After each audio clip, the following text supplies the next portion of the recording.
What's up, YouTube collective? My name is Tay, also known as the Empress of Love, and today God wants me to teach you how to listen more clearly, listen more properly is what's coming through. And what I'm seeing is that you will receive messages and you will run with them before the whole message has come through. So it could be like channeling, right? You're channeling and you get the beginning and you're like running with it. And God is saying, be patient. Sit with the message a little bit longer for the words to develop, for the message to develop, so you're not over-giving and overdoing in areas that you don't need to, because it's a little bit misleading. And why are they doing this? It's very misleading, and it's connected to an energy of lack, or an energy of wanting to control the outcome. And by trying to control the outcome, it's a form of self-sabotage, because the feeling of needing to control is very connected to lack or fear. And so that lack or fear is leading the way, right? So it's a form of self-sabotage when the lack or fear has already decided what the outcome is. And so it's leading you more towards that outcome, which is not necessarily the best outcome for you. And it's not necessarily the message that was coming through either. So God, tell me more about this. Yeah, it just feels like you rush forward and it puts you in a position where you don't feel like you can compete with what's going on. You feel like you are a little bit behind or held back. And God is saying, because there's some red flags here to whatever it is that you're rushing towards. What are these red flags, God? It's like the red flags are things that you think you want, things that other people are doing, and so you see that you could do that too, so you're rushing towards it, and maybe it's not necessarily the message, the way, the path, the truth to where you're going. It's like, it feels like there's a lot of interference, right? So you have this message come through, you have this thought come through, but the interference is the outside world, and it's not you, it's not for you, it's not your path, your way, your truth, and it's just being interfered. It's almost like God is like throwing the ball. You're going to catch it, it's intercepted, and now it's going the other direction. And you're like, oh, this is right. Like, let's go, because you're going so fast, you don't notice.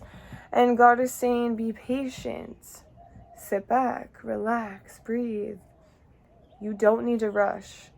There's this feeling of like really wanting to get to where you're going and really needing to get where you're going, whether it's like this validation that you want, where it feels so good to be noticed, to be successful, to have the money, to have the abundance that you want. But God is saying, you're going to have all of this if you just trust yourself and stop trying to, stack the whole world on your shoulders.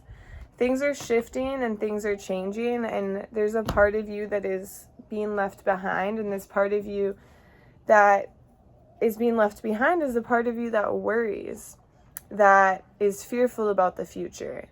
And this part of you is actually stopping you from the success, the very success that you deserve and that you want.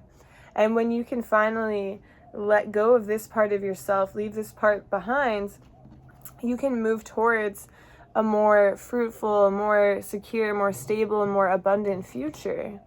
So God, what else do you want to tell the collective today? What else do you want to tell the collective today?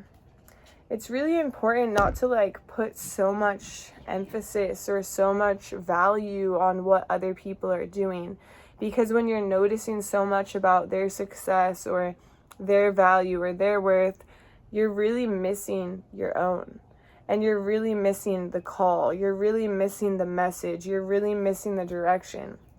And so God is saying, really take that energy and turn it back onto not only yourself. It's not like you have to sit here and be like, okay, let me just look at myself in the mirror all day and analyze myself. And it's not like that. It's like more about, what do you want to truly care about? What do you truly want to notice and listen and value and breathe and think and everything? It's like getting yourself to see the world in the way that you want to experience it, because our external reality is a reflection of our internal reality. And so if you're experiencing your external reality by putting people on pedestals, then you're always one step below, one level down.